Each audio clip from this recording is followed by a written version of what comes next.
আসসালামু আলাইকুম, সবাইকে স্বাগতম জানাচ্ছি সুমনাস ডেইলি লাইফে। আজকে সন্ধ্যায় মা ছেলের একটা মজাদার নাস্তা আপনাদের সাথে একটু শেয়ার না করলেই নয়।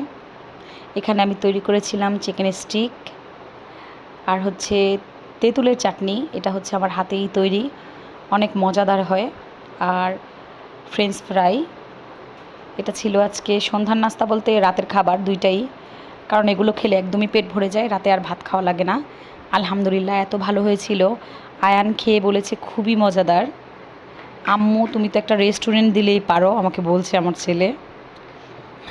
শুনে অনেকক্ষণ হাসলাম। এই তো একটু খেয়ে দেখলাম, খুবই মজাদার, খুবই সফট,